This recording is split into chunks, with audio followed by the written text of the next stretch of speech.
Dollar. Dirt and money, no soul. Had to go and get it, ain't no time to kick it. Got a stack and flip for my foes. Dollar. Please tell me you can hear me. Don't turn your back and don't neglect me. Just let me know if you need me.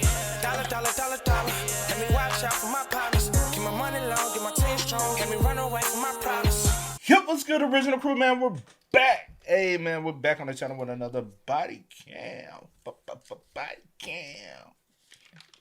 Why we vibing, bro? This is... You the one doing all that extra stuff. You over here? Yeah, because you doing all that extra stuff.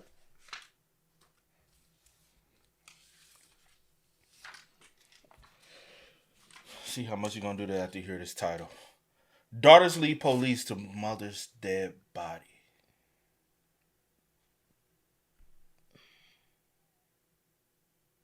Hey, man. Check out the links in the description box. Down below. You already know where to go. If you want to first support, all you got to do is check out down below. Also, if you enjoyed today's video. Lock it on a thumbs up. Disappointed in you. Oh, shut up and come on. She was over here. Let's go, y'all. You all right, babe? The door was locked in the room. Yeah. And... Okay, can you sit right here for me? These are the two daughters of 28-year-old Ashley Fish. In just a few seconds, they're going to lead the officer to their mother's lifeless body inside the bathroom. Eggs were burning and she's in there. Hold on, eggs were burning. She's in there? So she was cooking. Eggs were burning and she's in there.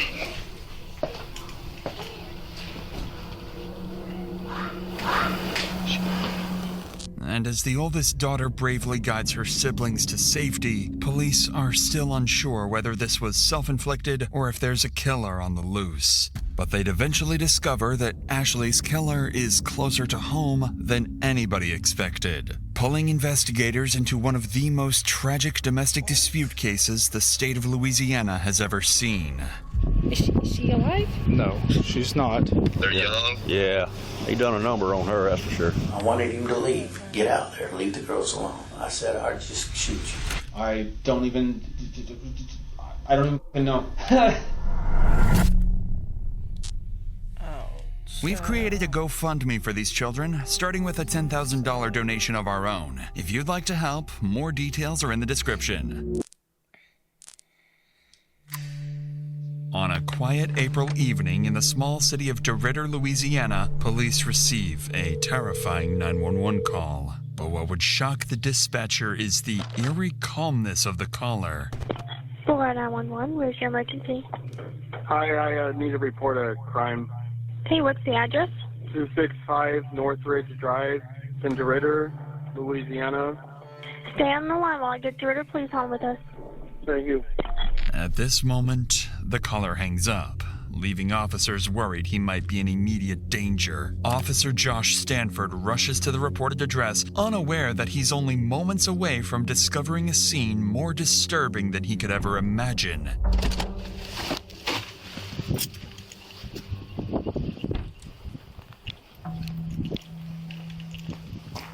You all right, babe? The door was locked in the room. Yeah. And... Okay, can you sit right here for me? Yes. Is anybody in there? No. My sisters are inside right there. Okay. And we got my mommy. The eggs were burning and she's in there. Okay, y'all come in here. Come right here. Come here, baby. Come here. Stay in here. Stay in here.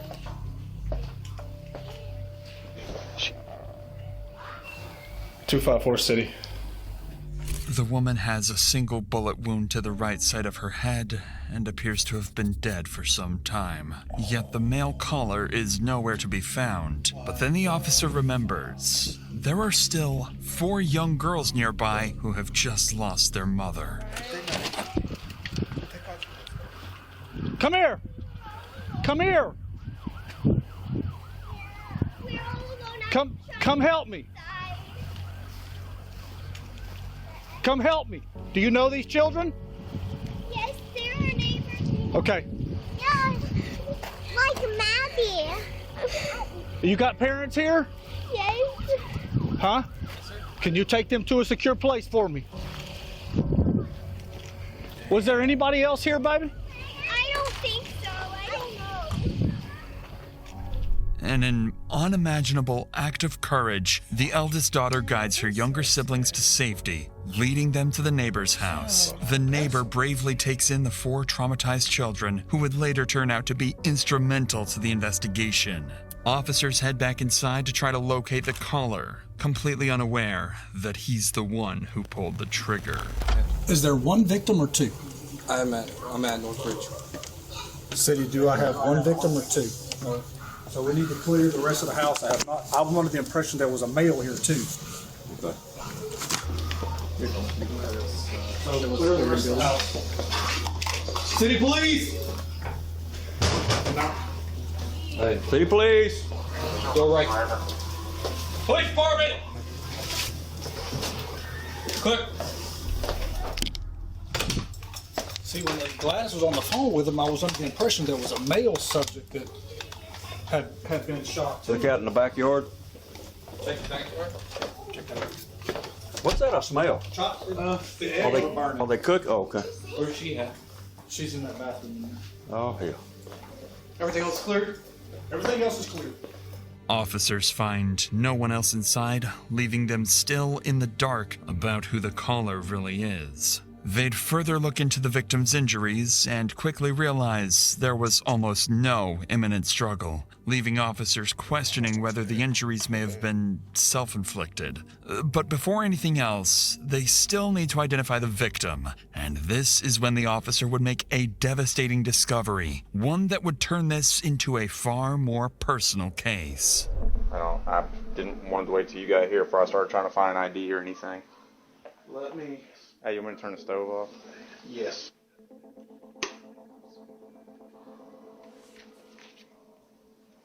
Ashley Fish. Nobody else. You said kids were in the house, or They're across the street. Ashley Fish. I'm assuming young based off of what I'm seeing here. I went to school with her. Did you? Yeah. So she's from East Beauregard? Yeah. And moved away. She any kin to Josh Fish? No, I don't think so. She's your age though, or? Yeah. We graduated together, so we're about the same. Lead Detective Cooley immediately recognizes the name, 28-year-old Ashley Fish. He knew Ashley as a DeRitter local, someone who married her high school sweetheart and had only recently moved back to Louisiana from Texas. Determined to find answers and uncover who murdered his friend, he turns to the neighbors for more information. Meanwhile, other officers begin reviewing neighborhood CCTV footage, searching for anyone who may have been at the house besides Ashley and the children. And they're about to discover that someone else was indeed inside. Someone who is already on the run. Detective Cooley, Beauregard Sheriff's Office. Jump around. Nice to meet you, sir. Yes, sir. Hey, y'all mind if I ask y'all a couple questions real quick? Yeah, you can ask me anything, but I really didn't see anything. The only one that saw anything was my son. Your son, the one that was mowed? He was mowing out here. Okay. What's your Buddy, Detective Cooley. Nice to meet you. Heard you kind of saw some stuff, just a little bit. Not much, but you seen some, something happen next door? Well, I was just mowing the lawn, and then I saw, like, the car of the owner or whatever leave. Lining up with what the boys saw, another neighbor offers ring camera footage showing a black truck leaving Ashley's house just minutes before the 911 call. Desperate to learn who was driving that truck, officers turn to the next neighbor, unaware they're about to speak with the victim's best friend and is someone who knows exactly who the driver is. What's that? The girls are at my house. Can you tell us what's going on? It's not good. Is she alive? No, she's not. Was she shot? Yes. She was out here earlier when about 5 o'clock or so. I saw her out here. Everything seemed fine. There was a truck. She has a significant other. She was going through a divorce, and they're legally separated. But he was here. The black truck was here. Yes, ma'am. Do you think he shot her? Well, I can't tell you a whole lot. I got it. So as long as the children are safe with you for now, we'll take care of it from As far there. as I know, gosh, I'm assuming that it was Tyler was the person that was here. I don't know if that was his truck. He usually drives a black truck. And then her husband's name is John Fish. She would go on to identify their main suspect as 34-year-old Tyler Durachowski, Ashley's new boyfriend. Detectives immediately begin digging into his history, gathering anything they can find, and working to locate him as quickly as possible. But just as they're about to begin the manhunt, another 911 call comes in, and it's from the killer himself. Hi, I need to turn myself in to the police. Okay. I don't know how to do this. Are you wanted? Do you have an active warrant? No, I just committed a crime. Okay, what crime did you commit? I shot somebody. Okay, where are you located? I'm at Burke's Outlet in DeRidder. I'm in the parking lot, and I just am going to wait here to get picked up. Okay, who did you shoot? A woman. Okay, what is her name? Ashley Fish. Officers rush to the address he gave, an empty parking lot. Still baffled as to why he confessed and why it took him so long to come forward. Knowing he likely killed a woman in front of her children, they brace themselves, fully expecting anything to go wrong at any moment, or even an ambush. Suspect is going to be in Burke's parking lot.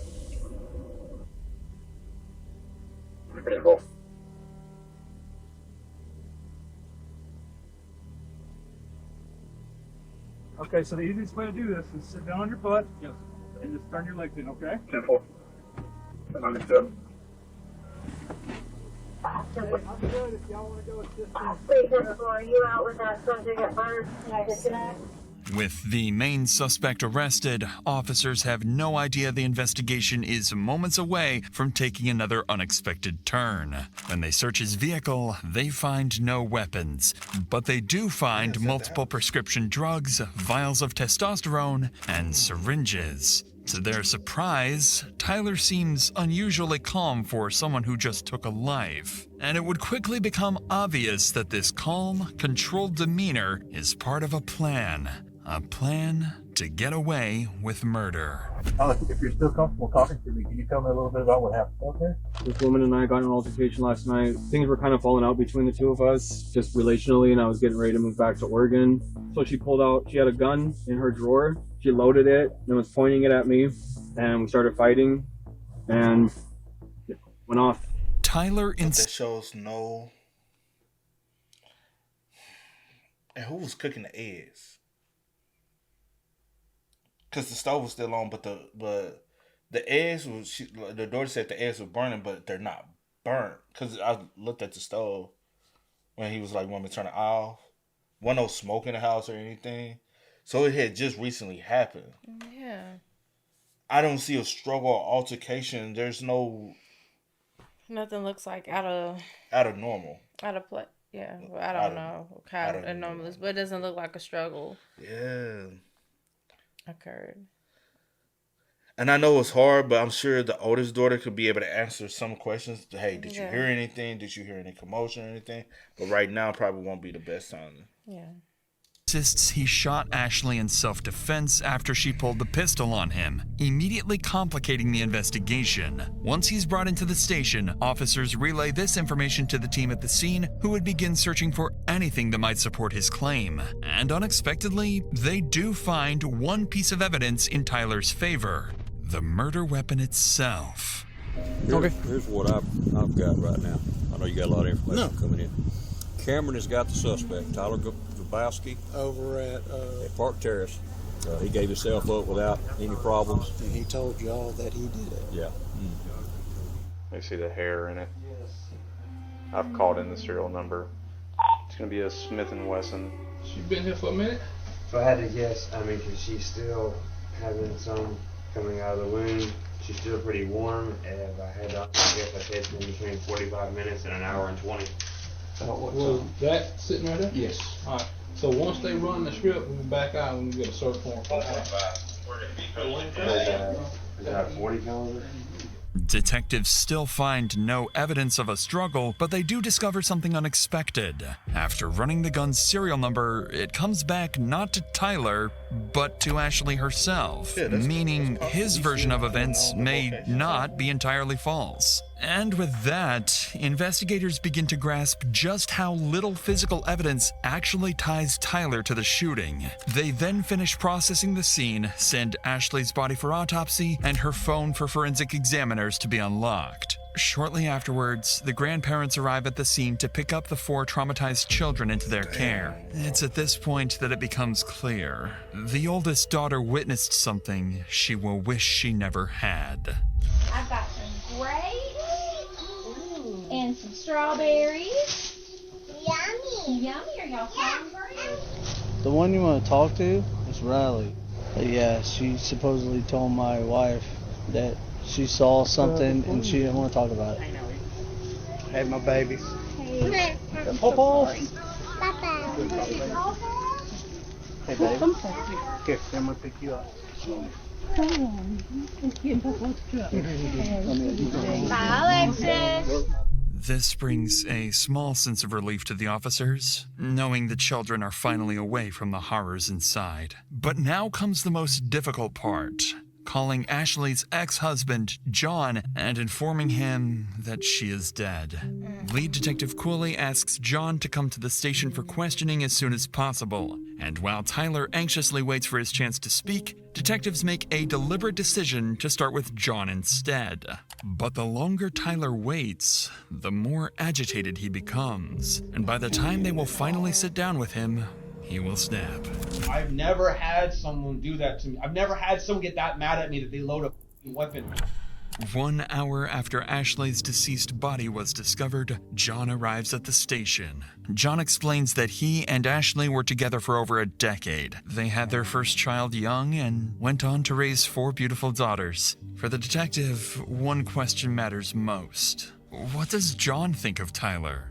Is he capable of hurting Ashley, or was he simply in the wrong place at the wrong time? But before that, something else weighs heavily on John. He still has to explain to his daughters why they will never hear their mother's voice again.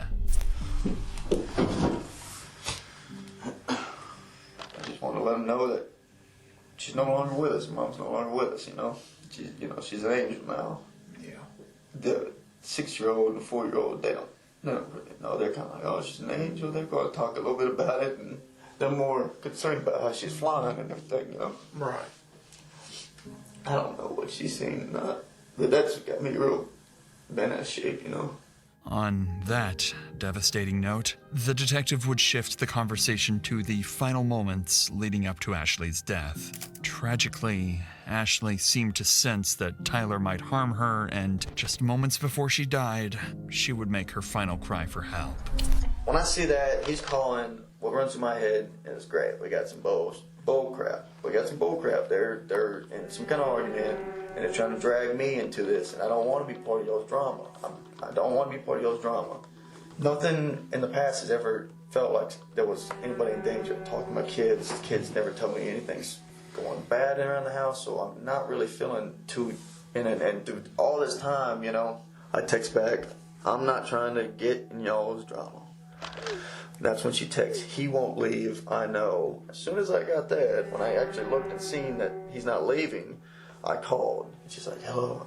And the first thing I go, what's going on? He's mad because he's got to leave. I said, are my kids okay? Are my kids safe? And she said, yes. Because I was a little concerned, but I wasn't like super, I'm just ready for him to leave, like, hung up. And then I texted her, said, talk to my kids, please, at 6:55. I just couldn't get a hold of her, and I was like, this is weird. This is just, you know, it was just odd.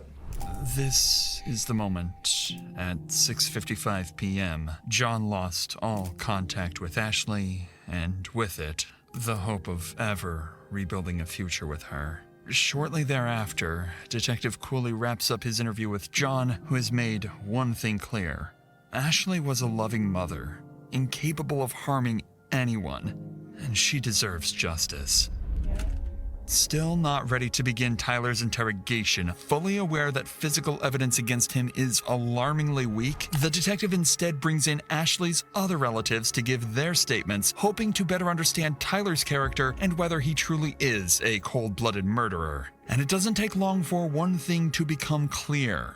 Every one of them deeply distrusted Tyler to the point of even threatening his life, fearing he might one day snap and hurt Ashley.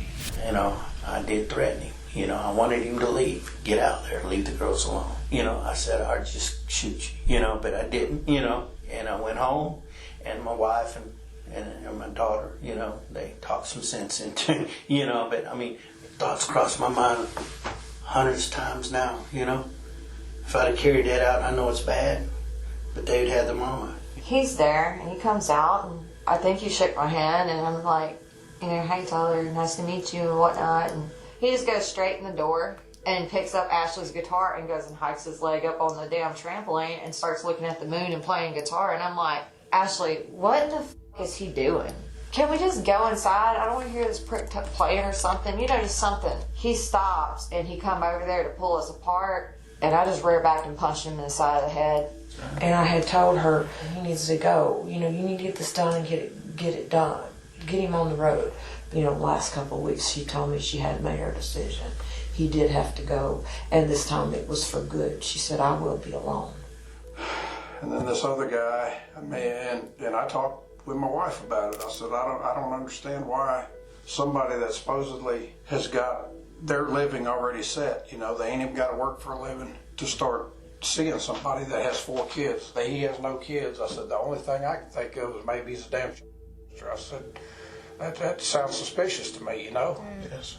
It quickly becomes clear to the detective that Ashley's relatives all wish she had stayed with John instead of Tyler, a walking red flag fully capable of snapping at any moment. But everything else investigators have is still circumstantial. Still, there's hope. Police did find some concerning items in his car, multiple anabolic drugs known to affect mood, judgment, and irritability. However, even with these findings, detectives are grasping at straws. Yet, with time slipping away, Detective Cooley knows he can't wait any longer. It's time to come face to face with their killer, who, by this point, has been waiting for hours, growing increasingly impatient to speak. With the right lawyer, he has a real chance to walk free. Without one, a single wrong word could now cost him his freedom for life. And for Detective Cooley, this isn't just another case. Ashley was his friend, someone he had known for years. Now he has to sit across from the man who has already confessed to killing her.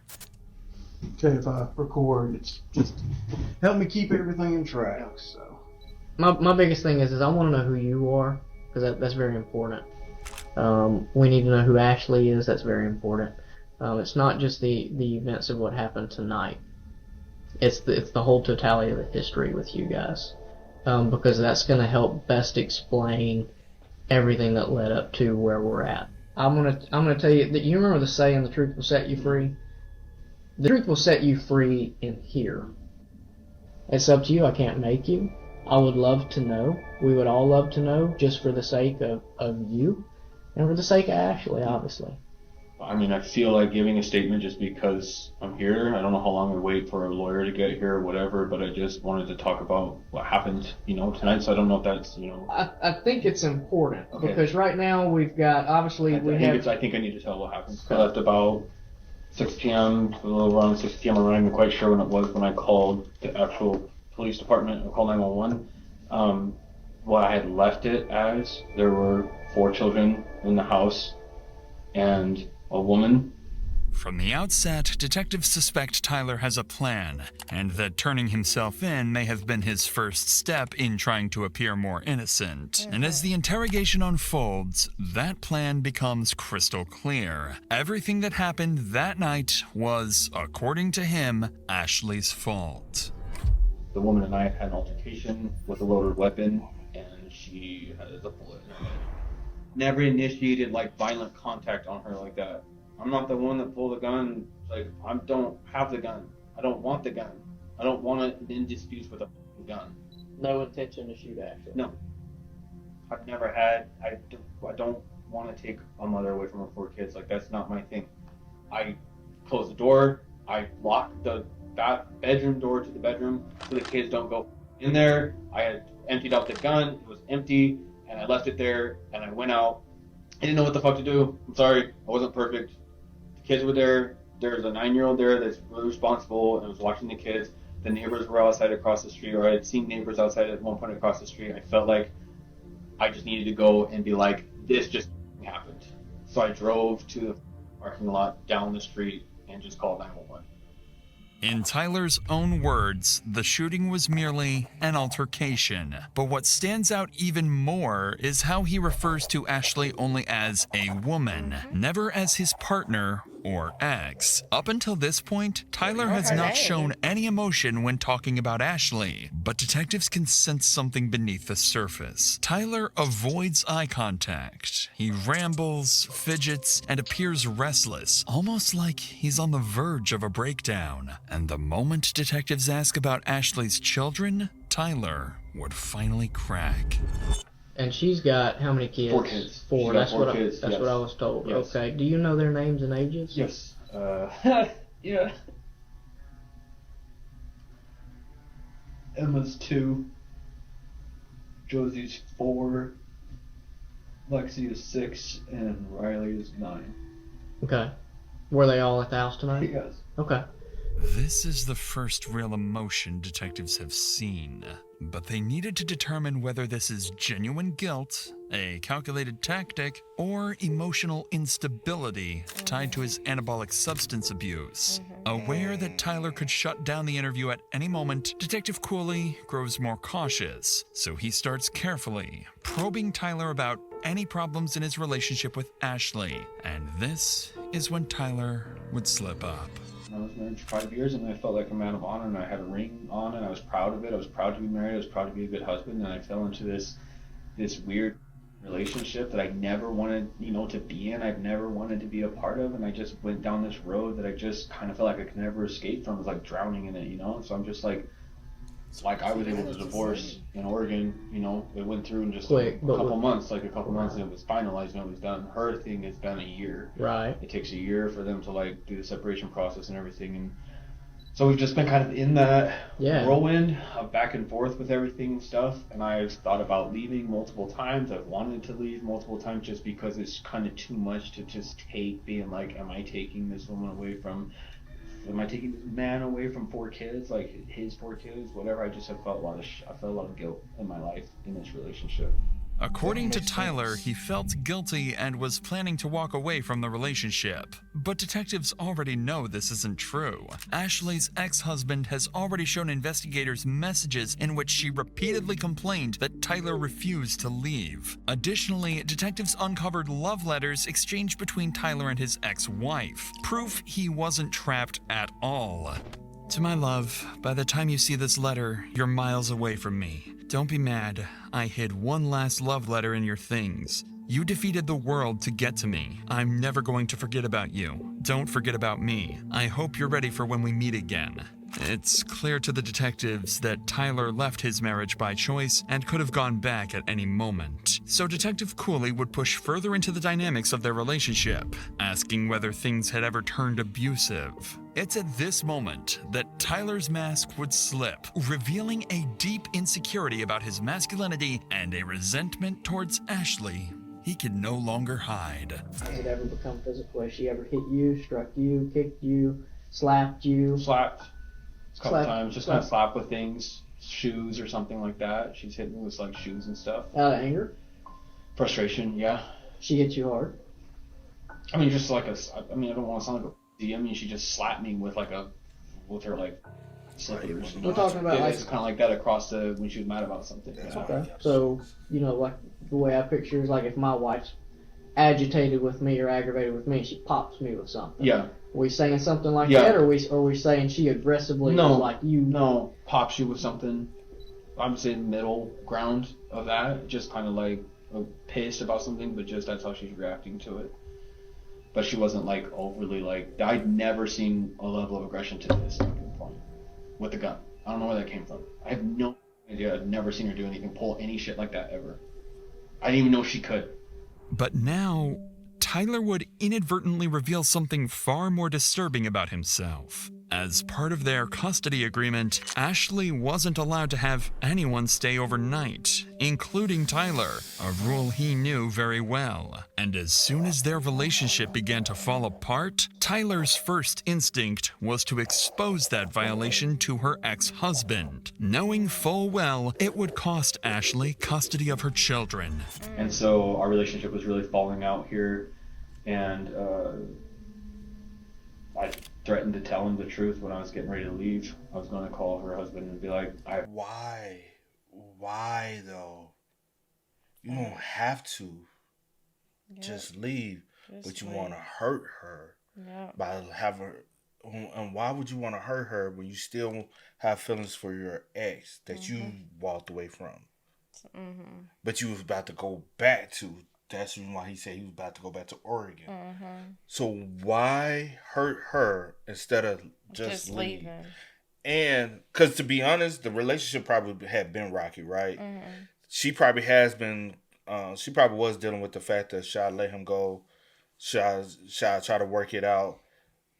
And I think that was her dad said. She was like, I'll finally just be single, and basically, that was the word he used, be alone. And a lot, I feel like, because basically as far as personal, I think like with my sister, I think that's one of the things with her, and that's the reason why there's be a lot of complication with her. Is I'm like, I think she's afraid to be alone, and a lot of women will put up with things out of the fact of, I don't want to be alone. I don't want to feel alone. And I'm like, but you have your kids that they're like, but I would still feel lonely. I'm like, but work on yourself. Find some time to separate and find somewhere where you can find out how to love yourself again. What you find yourself. Then seek someone who can amplify you. Don't, put yourself on so much on a back burner for somebody else just because you don't want to feel alone. You lose yourself. And at one point, like I could literally look at my sister. I'm like, you have lost yourself. I'm looking at my sister. I'm looking at her face. I'm like, you should, like, literally, I could tell you just are here in life, just existing. Like you're like, there's looking at your face. There's no thought. There's no life behind your. I'm just looking at him like, damn, I see it. But so it's time and time again, women will put up with a lot because they don't want to be alone. Sad, man. I'm spending the night here. I don't know what legal ramifications it's going to have for you guys in your life, in your world. I've been in this relationship with you. This relationship has hurt me in a lot of ways. I've sacrificed a lot of things. And for me to go and have closure, I think that, like, I'm just going to let John know the whole truth, that he deserves to know the truth. And I'm sorry. It was kind of an ugly ending for both of us, this woman and I. Tyler has just shown how quickly he can retaliate and how easily he could justify harming Ashley whenever he felt the need to do so. But according to Tyler, what happened next wasn't just another argument. He claims Ashley suddenly escalated the situation to a deadly level by pulling a gun on him. She has a loaded gun, or she has a gun in her drawer next to the bed. So you know where the weapon so you know where it's at. And you know it's loaded. So yeah, you knew she had a weapon. Yeah, the weapon does come back to her, but also the same way that you know she can go for the gun, you can as well, because you know where it's located, and you know it's loaded, and you know how to use it, and you know it's like. And I was in the bedroom talking with her, and she loaded her gun and cocked it back and basically told me that she wasn't going to let me call and tell. And so this just went to like 1,000, like 0 to 1,000 in like one blink of an eye. I'm like in the bedroom talking with her, having a normal conversation, and she's like loading a gun in front of my face, and she has a pistol. Like, what was that? It's like you had a 1,000, like 0 to 1,000 in like one blink of an eye. I'm like in the bedroom talking with her, having a normal conversation. You ain't peeped that when he first did that? No, because I had kind of... Yeah. No. I mean, if y'all hear anything, it's followers. We're recording this on the New Year's Eve. they already popping. Yeah. They should have waited, but sorry. But what was that, like, that jerk? I don't know what that was. It was strange. Was that the juice I don't know, wearing off? child. Because maybe he also could be, to Mm. keep himself calm. Conversation, she's like loading a gun in front of my face, and she has a pistol. Like literally packing some stuff, putting some stuff in the drawers. I wasn't doing shit. I didn't hit her. I wasn't like fighting her or anything. I was just talking. And she like loaded her gun and was pointing at me. I just know that like that's where that started from. And I'm not saying that to do something, dig myself in the grave, like, oh, the past, he never saw it happen and now she did it. That sounds like bullshit. No, she did it though. I'm a man. I'm a lot stronger than her. I was aggressive, but it was like, she's shot that gun before. She knows what the fuck she's doing with it. I don't shoot guns. I didn't barely shot a gun in my life. And so the whole way it happened, I feel like for me, I didn't mean to do anything. I didn't mean for her to do anything. It was like, basically felt like it was like just fighting for my life. And I feel like it was like, this is how it ended. According to Tyler, this chaotic struggle wasn't aggression, it was survival. Detectives continue to press for details about what happened in the bathroom, and what Tyler would say next would either support his self-defense claim or unravel it completely. Okay, how long from the time she came into the bathroom to where it escalated to the point she gets shot? Talking about seconds or minutes? 2 minutes probably. Talk to me just about struggling. Those 2 minutes. Talk Just to me fighting, about it's a combination of talking, moving the gun around each other, just like I'm trying to grab her, I'm trying to hold on to her. It's just like, it was just felt like it was like fight for survival. I don't know what was going on. I felt like she was going to kill me. So at no point you stripped the gun from her and had the gun in your hand totally?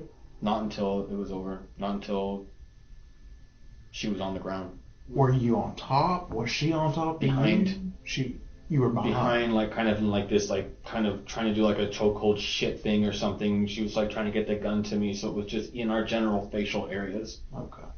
After the shot, what happens? I don't even I stood there and I couldn't believe what the fuck happened, and the first thing I thought of was, I have to call somebody, I have to get someone here. I have to stand up for what I've done. Tyler is becoming increasingly more agitated, forcing detectives to call a short break, concerned that pushing any further would cause him to shut down completely. But the moment they step outside the interrogation room, everything changes. New evidence comes in, and it directly contradicts Tyler's story. Tyler claims Ashley had the gun in her hand and they were fighting over the weapon. But when Ashley's body was discovered, her phone was still in her right hand, her dominant hand, meaning she hadn't been holding a weapon in the moments before she was shot. Then came the most damning detail. Ashley's hair was found inside the barrel of the gun. Combined with skull fracture patterns, it proved the weapon had been firmly pressed against her skin when fired. This wasn't self-defense. This was a cold-blooded execution. This was exactly what detectives needed. Armed with this evidence, Detective Cooley re-enters the room, and this time, he's ready to confront Tyler about his story. But to the detective's surprise, his controlled demeanor has disappeared, and Tyler is about to lash out. Well, do you feel like it probably just got out of hand? Yes, I think our whole relationship was out of hand, and I think that I've never had someone do that to me. I've never had someone get that mad at me that they load a weapon in their house. The kids were asleep. It was 2 nights ago, and she cocks it back, and she's standing there like all cocky, looking at me like she's gonna she knows what she's gonna do with it. I mean, why not? If this lady's got a gun, why not just get the hell out of there? Because she had never done anything like this before. Because he said 2 nights before. So why, if she pulled a gun out me 2 nights before, why the fuck would I go back?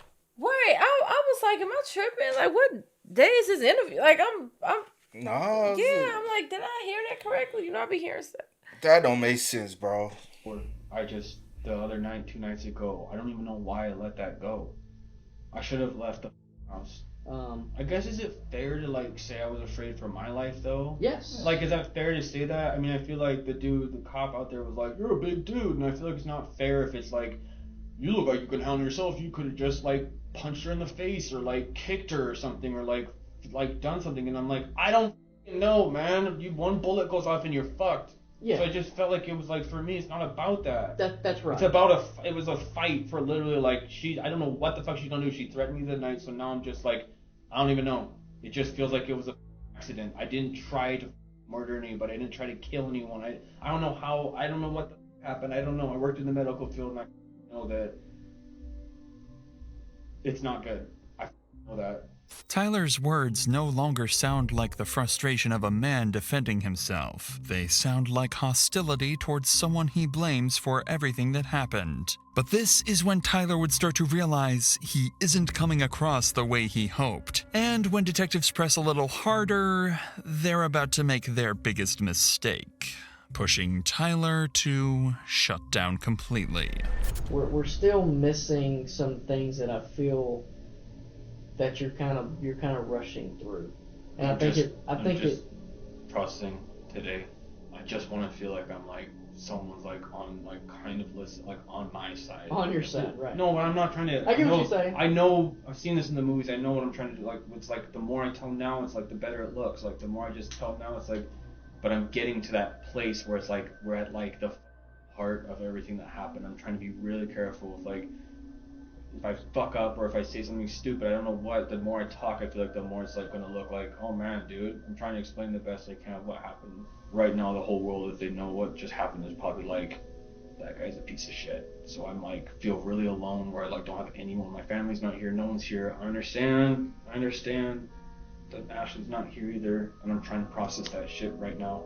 I'm not wrong. But what we're gonna do is we're gonna refrain from any more questions. Understood. If you feel compelled to re-engage or say anything, you are more than welcome. You know, I appreciate you guys being patient with me. I know you guys gotta do this with people and stuff, and I'm not trying to tell you guys I don't want your counsel and I don't want to tell more and more and more. I just feel like I'm at that point looking at that piece of paper, what I've told you.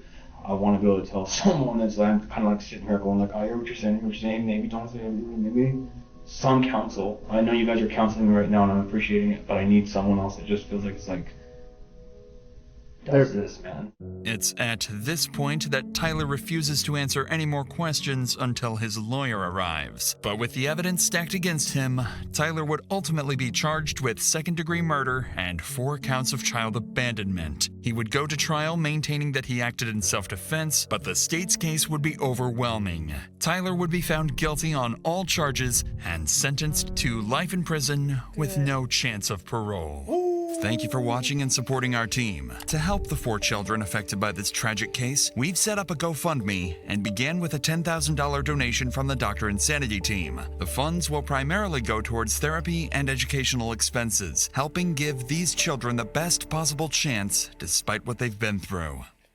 Rest in peace to Ashley. Fast, man. And those 4 kids. Fast. That was some fucked up shit, bro. What you said? That's fucked up, bro. How you did. And it was first degree, but it's hard to prove first degree. Yeah.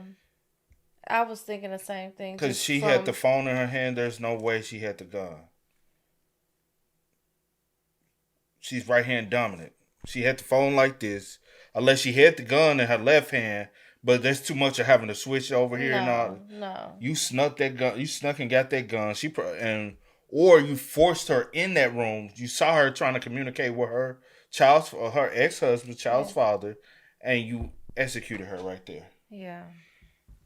Because and if you notice, you didn't even do it in a bedroom. You locked the bedroom, put space in between you, and put yourself in, locked the bathroom as well. Yeah. So you was trying to cover your footsteps and not let the kids hear what happened. Yeah. That's sad, bro.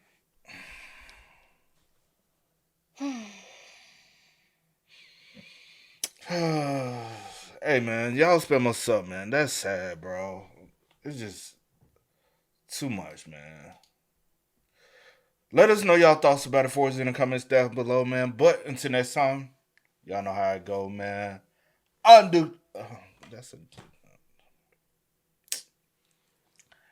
do go by the name DJ New Kid. This is Sierra Nicole. We are. Kid and C. We are. No time to kick it, got a stack of flip for my folks. Dollar, dollar, dollar, dollar. Please tell me you can hear me. Don't turn your back and don't neglect me. Just let me know if you need me. Dollar, dollar, dollar, dollar. Let me watch out for my partners. Keep my money long. me run away from my problems.